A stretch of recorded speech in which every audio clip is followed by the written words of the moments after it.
Muy buenas tardes, mi nombre es Karen Briceño, estudiante de Comunicación Social del Núcleo Universitario Rafael Rangel de la ULA.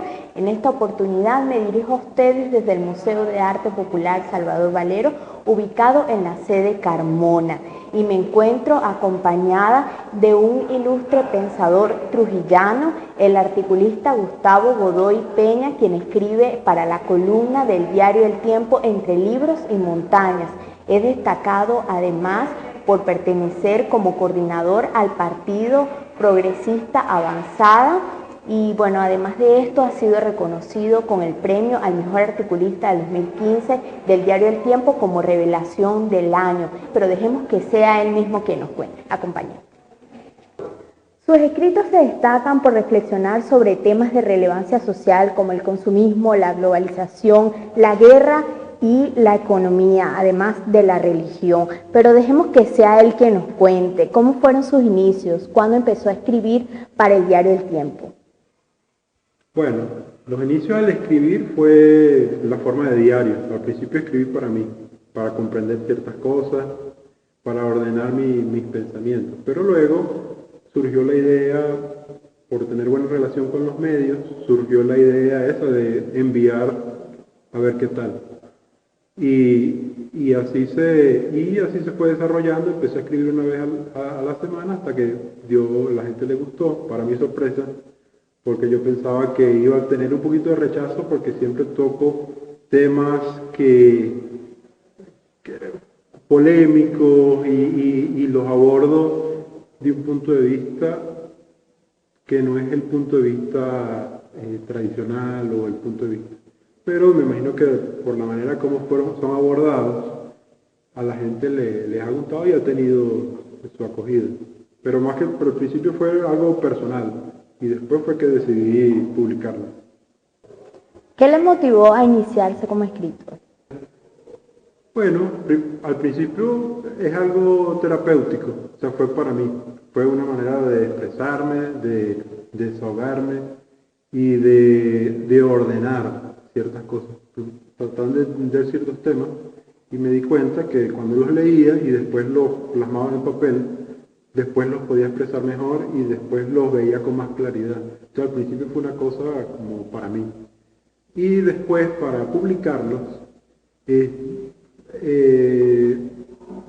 alguna manera es ese sentimiento de trascender, de contribuir por una parte, y después para compartir con los demás algo que es muy personal, pero se vuelve colectivo cuando la gente interactúa, te critica, te comenta, te reconoce, y es agradable. O sea, es agradable porque despiertas tú la curiosidad en los demás, ayudas a la gente a pensar, y es muy gratificante sentir que lo que haces es útil para alguien más. En sus artículos se sumergen temas esenciales para la vida en sociedad. ¿De dónde surge esto? ¿Qué lo motiva para escribir sobre determinadas temáticas? Bueno, trato de escribir sobre temas relevantes. Entonces, ¿cuál es mi fuente? Al principio en la calle, hablar con la gente.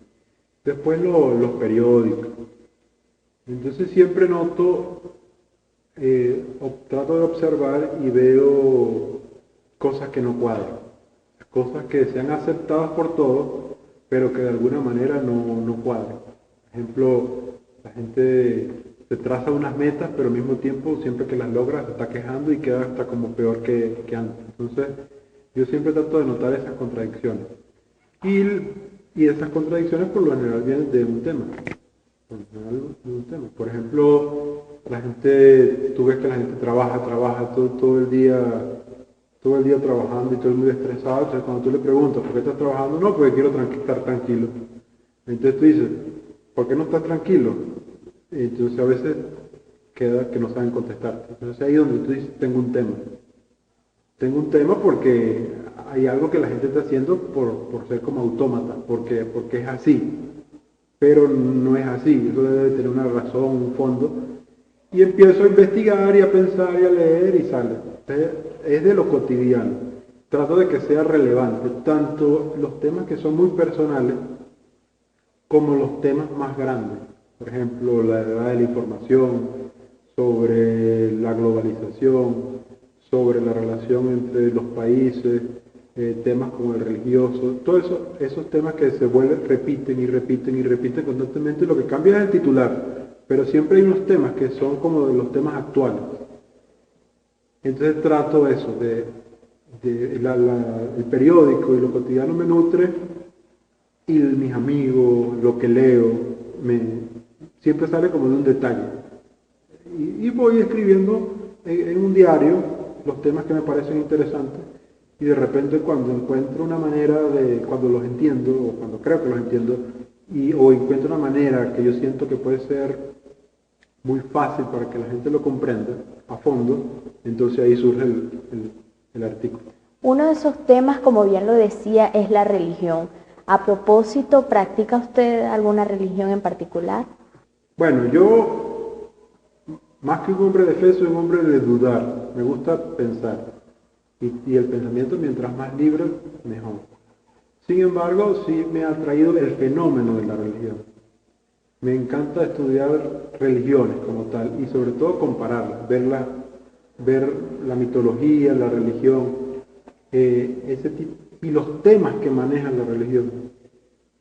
Que muchas veces los temas que maneja la religión no los maneja la ciencia. La ciencia siempre es como el cómo hacer. Mientras que los temas fundamentales de la vida, como cómo soy feliz, qué es la realidad, los toma la religión. Y dependiendo del enfoque puede ser caprichoso, autoritario, o puede haber mucha sabiduría. Entonces, de alguna manera, me gusta indagar un poquito de todo, aprender un poquito de todo. He estado, por lo menos, viví un tiempo en Israel, entonces estuve en contacto con diferentes religiones y conocí mucha gente de diferentes religiones y me he dedicado a estudiar el tema. Pero soy una persona que le cuesta llegar y cerrar el conocimiento, como decir, esto es, apréndalo y recítalo. Yo creo que el conocimiento no puede ser encadenado, tiene que ser un poquito, tiene que ser liberado. O sea, tiene que estar abierto al escrutinio público. No creo en dogmas, o sea, no soy dogmática.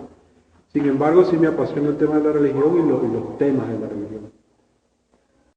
¿Cree en la existencia de un ser supremo, un Dios al que se encomiende? Bueno, mire, yo creo que hay muchas cosas más allá de uno, si eso sea trascendente a uno.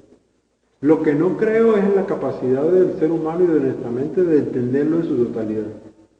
Entonces, en esa parte yo pienso que nosotros tenemos que ser un poquito humildes, en el sentido de que nosotros no sabemos cómo el orden del universo se creó y cómo va a terminar y todos esos detalles que muchas veces pretendemos saberlo y cuando honestamente no sabemos.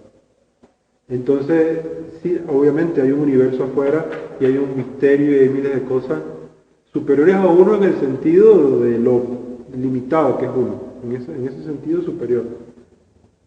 Pero siento que eso a veces cuando nosotros le ponemos la palabra creer a las cosas, es que vivimos mucho en la cabeza. Cuando a veces vemos que y en las abstracciones y en los conceptos. Y la mayoría de las cosas no son conceptos ni son ideas, son sentimientos y prácticas. Entonces a veces uno se encuentra con unas experiencias en la vida que uno los llama trascendentales o las llama religiosas o las llama parte de un orden supremo, ese tipo de cosas. Le ponemos nombre, pero siempre es inadecuado el nombre que le ponemos porque va mucho más allá. Entonces más que de creer o no creer, es estar consciente de lo limitado que somos para comprender muchas cosas. Y yo veo que en las religiones y muchos filósofos y mucha gente decreta caprichosamente muchas verdades, pero en realidad no tiene esa autoridad para decretar esas verdades absolutas. Al final las verdades siempre son relativas, todo depende de un punto de vista. Entonces es una pregunta muy compleja. Háblenos de su actuación política. Actualmente es coordinador por el Estado Trujillo del Partido Avanzada Progresista. En cuanto a esto, ¿qué es lo que más le preocupa de la situación política venezolana? Bueno, yo soy coordinador en el municipio de Trujillo. pero también participo en la dirigencia regional. Bueno, lo que más me preocupa, yo me meto en la política porque veo que en la política hay que meterse, porque la política es lo público y nosotros somos personas públicas y no lo podemos dejar pensar que no nos afecta porque estamos en la casa y entonces vamos a ser apáticos o antipolíticos porque es algo que necesita mucho apoyo.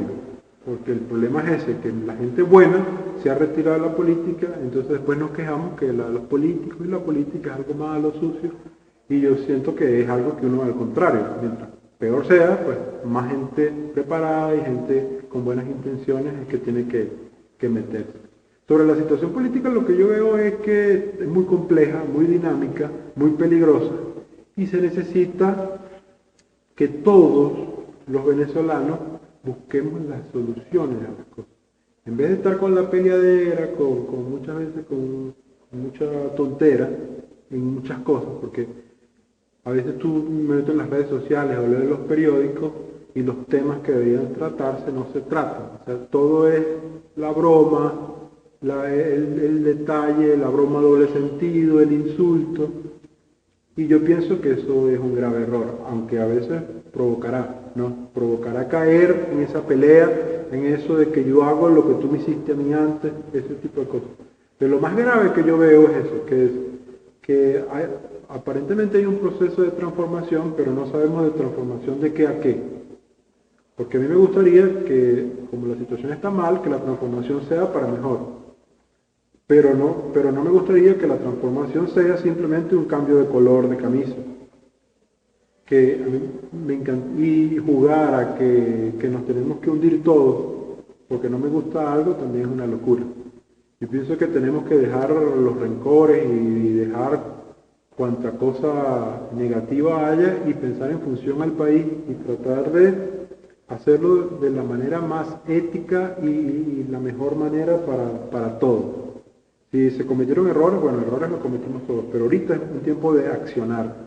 Entonces yo veo que se está pensando de que si es Pepito o si es Juancito, cuando el tema no es si es Juancito o si es Pepito, aquí el tema es que todos estamos pasando por una crisis muy grave y que tenemos que buscarle una solución. Y la solución no se ve porque nadie la dice, porque parece que a todo el mundo le conviene que esto es un desastre. Y hay palabras que son palabras positivas y son democráticas casi que universalmente, como el diálogo, la reconciliación, que cuando uno las menciona parece que a todo el mundo le queda mal. Cuando el país en realidad es una familia, entonces tú no puedes poner a pelear entre hermanos porque tú sabes que eso no va a funcionar. Llega un momento que se va a caer. Tú no puedes pretender que hacerle huecos al lado donde está tu enemigo, entonces el barco no se va a caer, nos caemos todos.